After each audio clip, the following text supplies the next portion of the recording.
Good evening, everyone. We are now in chapter 6 of the book of Proverbs. It's a rather long book, long chapter, but let's see how far we can go today. It begins again as Solomon playing the role of the older person, refers to the audience as his son, and you would be looking at the young man, right? The young man calling his son. So in the Hebrew terms, you'd find that the elderly are always called father and the younger men are called sons. If. Now the word if here is a conditional.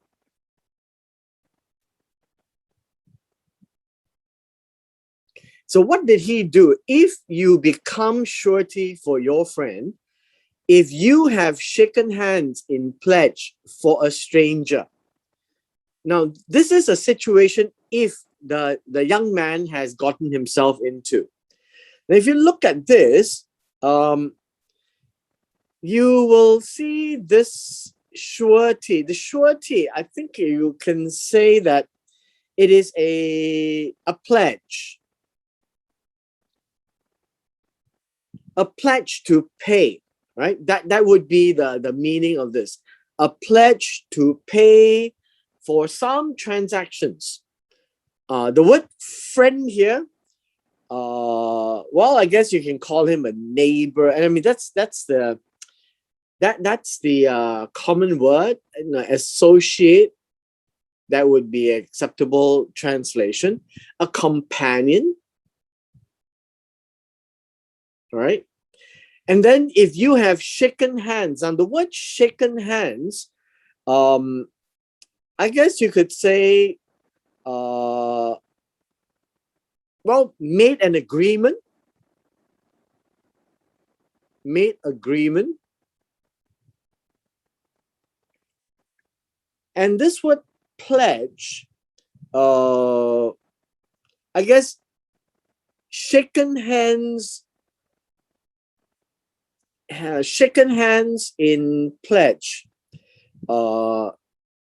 So the I guess the whole phrase here is actually an agreement, right? An agreement. Shake hands, and this is for a stranger. Now the word stranger here, it's a zur, and I guess it is someone who has turned aside. Now we've seen these words yesterday. And in so doing, these are an A and a B again. You can clearly see. This is about making pledges. All right? Making pledges. That you have made an agreement and there is some form of a transaction that the young man has just made, right? And then it goes on to say in verse 2, you are snared by the words of your mouth. You're taken by the words of your mouth. These are just two sentences saying the same thing, an A and a B again. The word lay snare means that he has been enticed. You're enticed by the words of your mouth. You're taken. The word taken is to seize. That's the common word. Meaning you have made the pledge verbally, right? And this follows in the second verse. So do this, my son, and deliver yourself. What is it that he is supposed to do? This is a very specific word, which means that this talks about whatever is being described here. My son, and deliver. The word deliver here is to save yourself. How is he to save himself? That is the wise man going to say. And he says that you have come into the hand of your friend. Why? Because you have made a surety. Go humble yourself, plead with your friend. This idea here is you're not going to go there and fight for it, but you've made the pledge, right? You've made the pledge, and so go and talk to him. Don't be don't be arrogant. The word here is, I guess you can say, humble oneself down. And actually, the word here gives a picture of prostrating.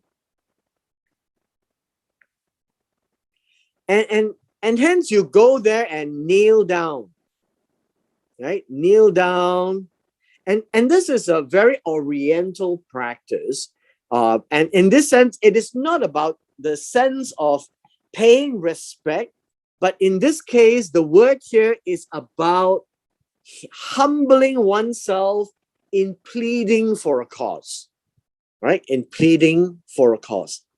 And so this is the word here, pleading. Well, I guess the idea here is to urge. That's what it means, urge. To resolve this with the friend, right? To resolve this with the friend. Because don't get stuck into the problem. Give no sleep to your eyes, nor slumber to your eyelids, means don't procrastinate. All right. So this one here means deal with the person involved.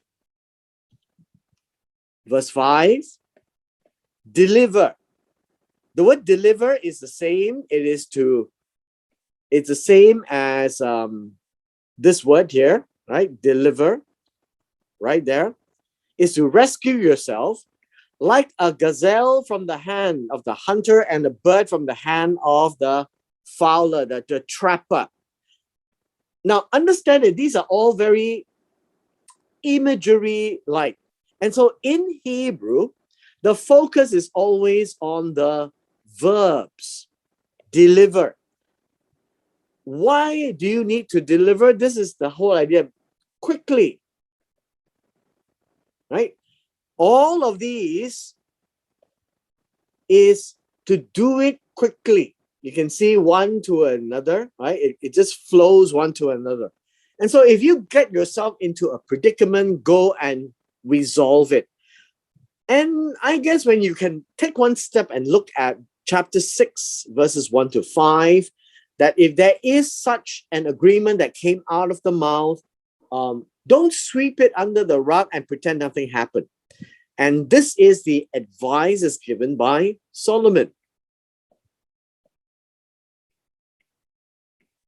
In verse 6 onwards, there is a lesson that he tells him to do.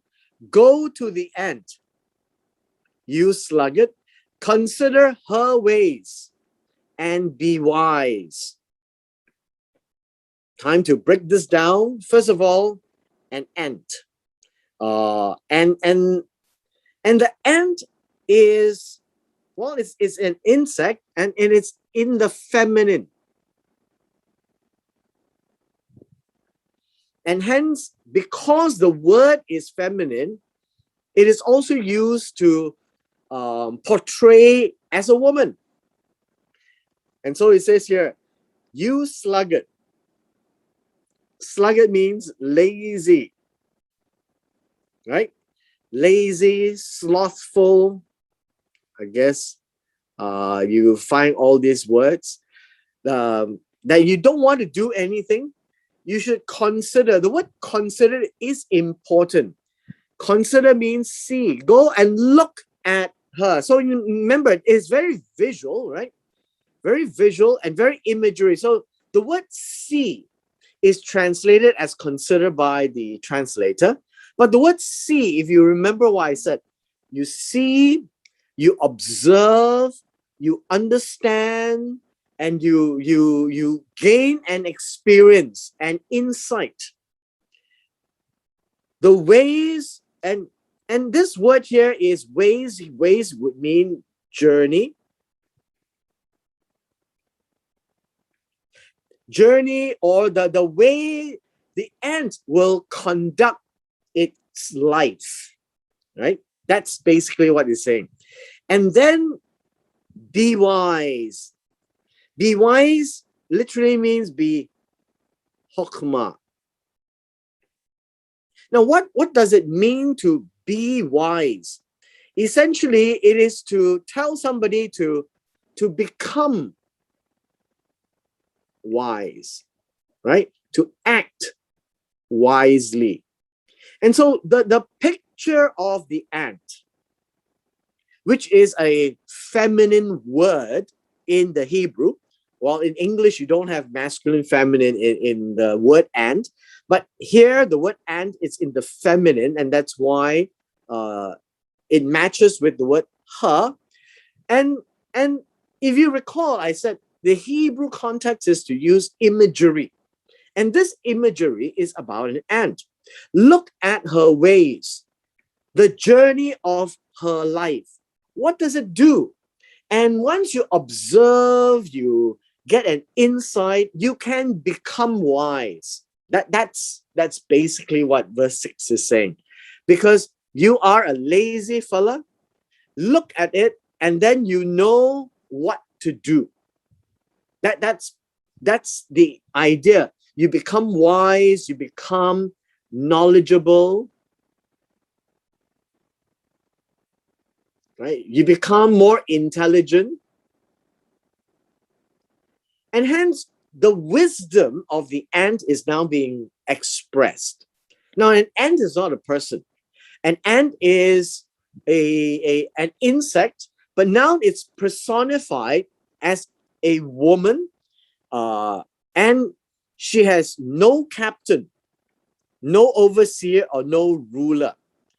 Now, understand this. These three are leaders, right? These all are leaders. Basically, the whole picture here is the ant is independent operator.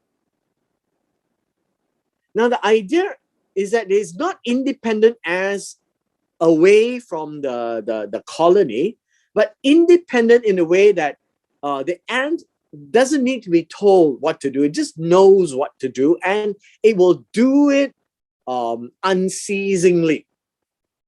Now, if you go on and look at verse 8, it says, provides her supplies in the summer, gathers her food in the harvest.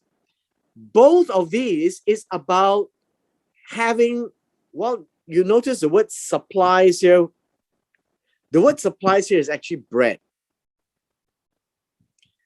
And that's her food. All right?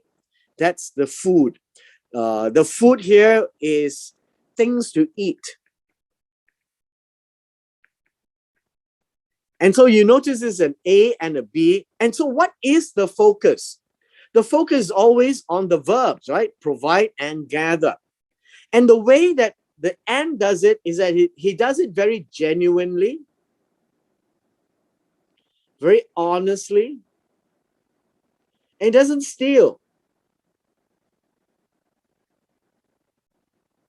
Right? Doesn't rob. And so that's the picture here, the contrast that the ant will just go and do, and the ant will do it and without taking somebody else's food. And so they all do what they are supposed to do. And so from here is the picture of the ant. And if you look at the Hebrew words and then you piece it all together, it is a very simple idea, a simple imagery. And just understand that in the Hebrew context, such imagery and illustration are not complex. It has to be in a way where even a child should be able to appreciate. And so the moment you pay too much attention to the unimportant details. Now, what are unimportant details? Unimportant details would be asking, what does the ant do? And so on and so forth. How does it look like? Has nothing to do with the text. And so if you recall, I'm mentioning it again the third time, the Hebrew focus is always on the verbs, the actions, to consider, to provide, to gather her ways and become wise. Don't become lazy, and be able to do things independently without intruding or taking from other people. How long will you slumber, O sluggard? When will you rise from your sleep? So this is also an A and a B. It's talking about a lazy person and telling the son, don't be lazy. That's it. Now, the word slumber in verse 9 is to lie down. How long are you lying down? Now, lie down actually means sleeping, right? That's what it says. When will you rise from your sleep? So wake up.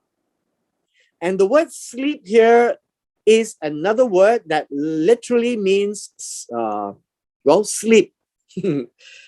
Nothing else I can say about this. It's literally sleeping. And so lie down and sleep are two words that tells you the same thing. Wake up. So what are the verbs here? The verbs here are sleeping and rising. So when it says, how long will you sleep? It is to tell you to wake up.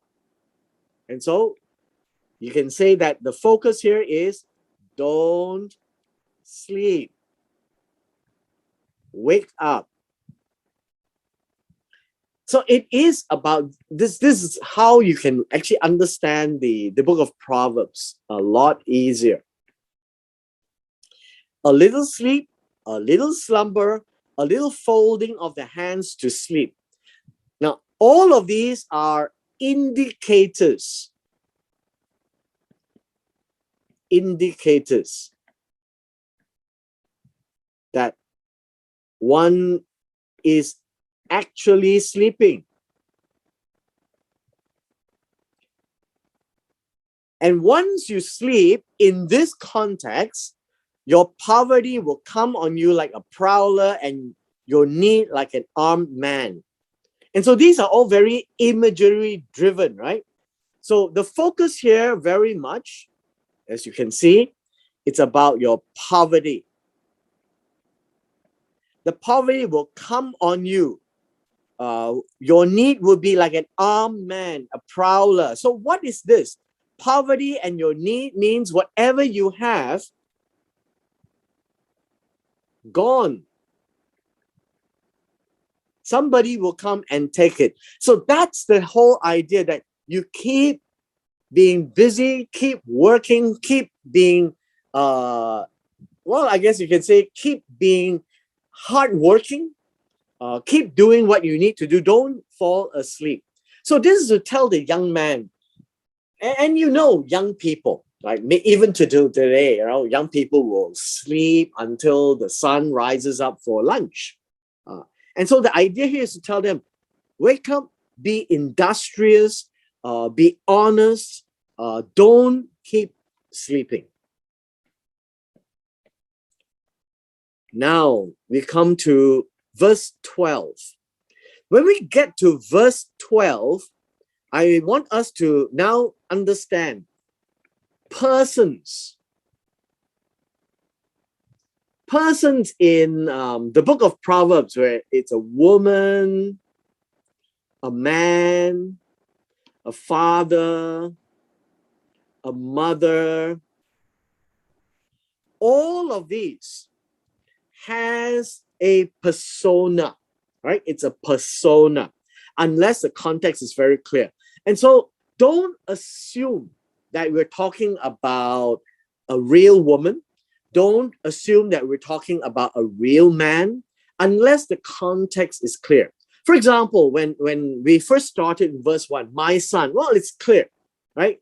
But beyond that, then we talk about the wisdom that is described in a more poetic form.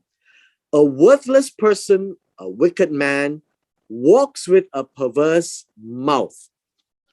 And so now we're talking about something or someone whom in the eyes of God or in the eyes of Solomon is considered, well, the first word here is worthless, good for nothing. And the second word, wicked,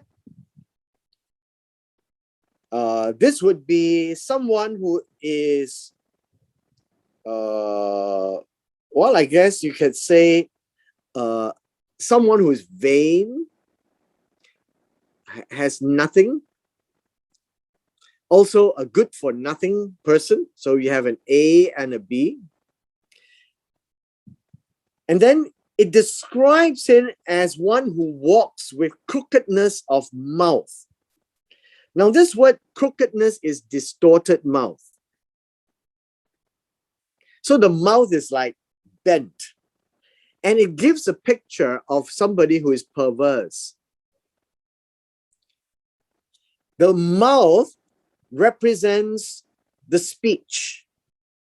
And once you're talking about this, it means that this person, good for nothing, a person who is vain, is airy-fairy, whatever he says, he conducts his life worthless. So this is the focus. And notice now it's talking about a man here, right? He winks his eye, he shuffles his feet. The word shuffling the feet means to rub his feet. He points his finger. Every action that he makes is bad, is perverse, is distorted. Right? So look at the adjectives, look at the verbs.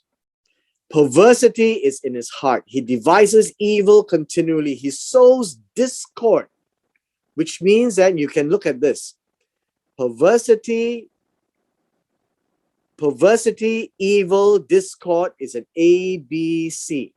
Three things that you don't want to do. These are all the character. One must not be.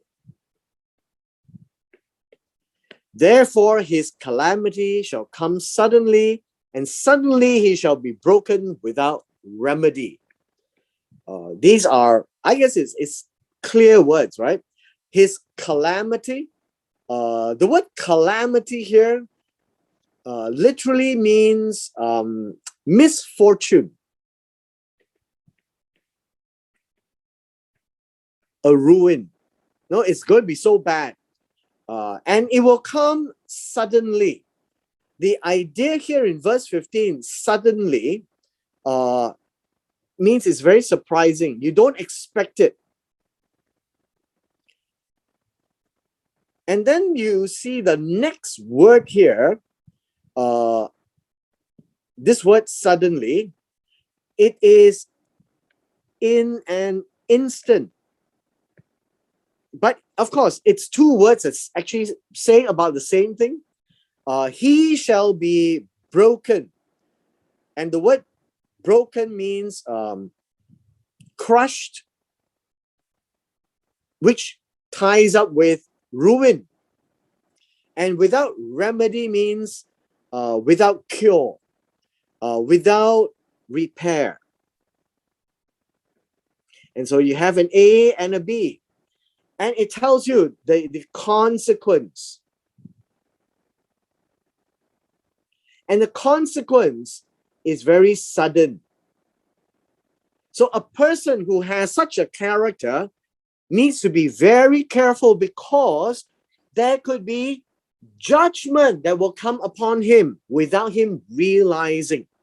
That's the importance of this verse. And now it goes back into something that God is describing. So just understand, verse 12 to 15 is describing not a man, but the character that needs to be focused on. That this is the kind of character that the young man, my son, must never behave like. Now we come to a very popular passage. And let's take a look at the Hebrew, right? The six, the Lord hates. Now the word hate here is sane, turns away. Don't like, basically. But don't like in a very intense way. Okay? So that's the English word, but the Hebrew word is that God just doesn't like this. And so whatever you don't like, you turn away. And yes, 7 are an abomination to him. What is an abomination? The word abomination here is something disgusting. And usually the word abomination is used in the prophet books as idolatry. The word him is not a pronoun, by the way. This is his soul. And here I need to express a little bit, and so we would understand. The text here says God's soul. Does God have a soul? And this is nephesh. And so understand nephesh, although we translate as soul, and in this particular word, the translator refused to put in soul because the theology just doesn't sound right. But I just want you to know the word here is his nephesh. And so God has a nephesh. God is living. We can see he is alive. And so the expression of him being alive is nephesh, like living things is nephesh, right? And why is nephesh difficult to translate, although it's commonly translated as soul? The Bible actually has about some 40 words to translate nephesh. And basically, I would say nephesh would be the very essence of life, or of being alive, right? It is the being, right? The being of alive. And so there is no singular definition where all I can say to you is it's about God's existence, all right, here. And so 6 things Jehovah, right? Jehovah hates. And then 7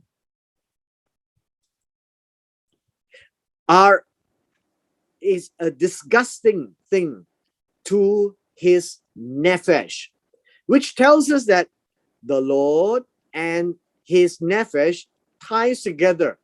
And so we have actually a more poetic way of saying something, things that God is very disliked, right? God doesn't want, and it's more intensive form. I think don't like is too mild of a word, and so disgust in this way appears to be a more intensive form. Now, is it 6 or is it 7? And so the idea here is this is a poetic way, 6 to 7, and so the focus is on 7. Where are the 7? 1, 2, 3, 4, 5, 6, and 7. So let's break this down. What does this mean? A proud look. A proud look. In the Hebrew, a proud look is a very interesting expression. It says a lofty eye.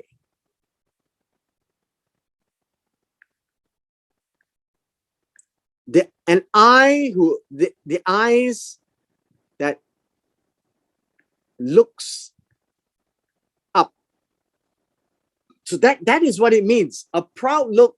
So literally in the Hebrew, it's like a person with eyes that looks up and not look at you, but looks up. And I guess even in Oriental terms, you can say that a person who looks up only thinks about himself and he doesn't think about you because you don't exist. And so God says he really dislikes such an attitude, right? It's not just a look, but it's the eyes that look up. Second, a lying tongue. What is a lying tongue? The word lie here is shakar. It is a it is deceit, fraud. What else can we talk about this? Something that will injure another. So don't think of lying in the modern sense, right? He is using deception to hurt another one, and this is by the tongue, lashon, the tongue. So this is in the speech. The words that come out that hurts another. That is not true. That is number 2. Hands that shed innocent blood. Now understand, this is a Hebrew phrase. Okay. First of all, this is hands that shed. The word shed is to spill. Right? Spill blood or pour blood. So when you slaughter something, blood is flowing out. No, that's the context. And blood is what? Blood is dam. Dam is life. Right? The life is in his blood. But it is what kind of a blood? And this will be innocent. This will talk about blameless. Right? This word is blameless. And so shedding blood, shed blood means to kill. Thou shalt not kill, thou shalt not murder. And it is about innocent, not guilty people, right? Not guilty. And so God hates people to do that. Next, a heart that devises wicked plans. Always remember the word heart. We always use heart in the modern day, like of love, of expressing emotions. In Hebrew, the word heart really talks about the mind. It really talks about about making decisions. And so in this case, making plans. And this word devises comes from a word that is to plan, to cut a plan. I guess devise is a good word to draw up. And then plans, and in this case, the word plans here, I guess you can call it purpose or thoughts. All right. So if the heart, the ones whose mind is drafting out, drawing out thoughts, that is wicked. And the word wicked here is avan. This is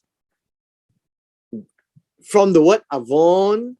And this basically talks about trouble.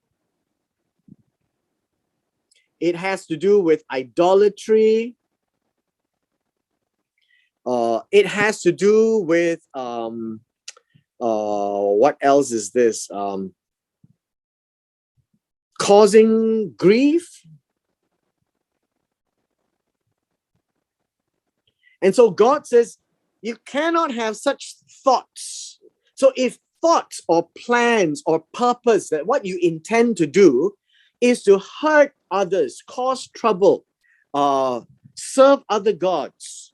And if you are thinking about that, God is saying that that is what he really don't like, right?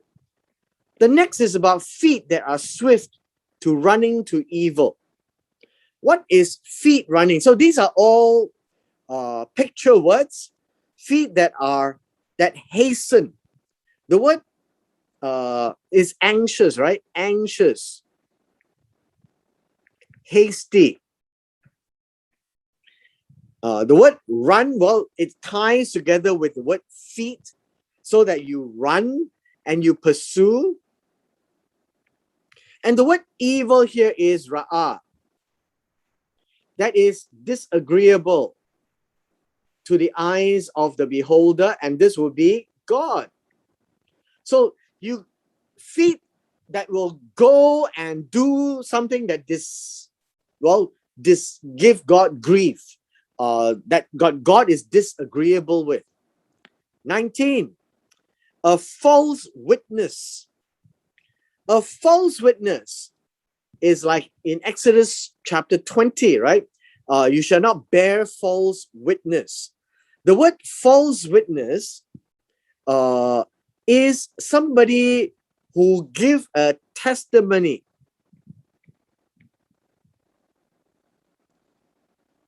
that is, well, in this case, that is deceitful. Same thing here. Where is that? This word lie. The false and the word lie is the same, right? Shakir. This is a deceitful testimony, and one who speaks lies as well, right? And this is deceptive, untrue, and this is talking about untruth, right? Falsehood. And so two ideas here. One is to injure another one with your speech. This one is to bear testimony that testifies of things that is completely false, and that would hurt the innocent. And the final one is this: one who sows discord among brethren. Now, what do you mean by sow discord? The word sow here is to send, right? To send. And the word discourse here is contention, strive, cause people to fight among the brothers, right? Among the brethren. What is brethren? Brethren are people of the same tribe, right? So once it's among Israel, you go there, you cause them to fight amongst each other. And so these are 7 things that God doesn't want to see in the young man. And Solomon is expressing this in a very poetic way. So he doesn't list out 7 commandments, right? He lists out 7 things or 7 characteristics. So you can say these are 7 characteristics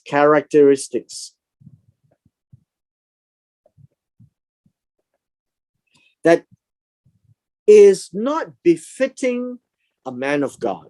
These are things that God doesn't want to see in his children. These are things that as a young man, he has to learn very early in his life. Don't behave like this. Because once it's locked into the behavior, it becomes a habit. And once it becomes a habit, it is hard to kick. And so all these advice that Solomon is giving is to the wise man, that this is about God. This is not just about him, Solomon. And this is what God is looking for in a person. And so God sees Solomon as an example. God sees David as an example, a man after his heart, But realize, even a man after his heart, he can do things that is wrong, but it is never in these categories. And the moment David did one of this, like for example, in the case of Uriah, look at what happened. Suddenly, God's judgment came upon him. And so this is basically to tell the young man and us today that be careful of our behavior, be careful of what we do, be careful of what we say, be careful of what we plan. Now, nothing wrong with planning. This is not about planning, right? Verse 18 is about when you're thinking of bad things to hurt somebody else, creating problems, and that is what God doesn't want us to do. To do things that God is disagreeing, to speak untruths. Now, all these is not about Abraham. It is not about Rahab. These are not the same category. So you need to now go back and think this through. These words are not applicable to Abraham and Rahab and Isaac, because it is not a fraud. It is not there to hurt another person. Right? It is not our modern day lying. Now, in the ancient day, lying means bear false witness, which means that when somebody comes and asks for justice, this has to do with justice. When somebody comes and seeks justice, others are bought to give testimonies that is false. And so the person who needs justice is not given justice, and hence God is frowning and very upset with injustice. And so that's the approach that when you look at a passage like this, gives us the picture. And so we need to understand the Hebrew and then understand what it's trying to say. I think we can end here in verse 19, and we'll leave the rest for tomorrow. All right?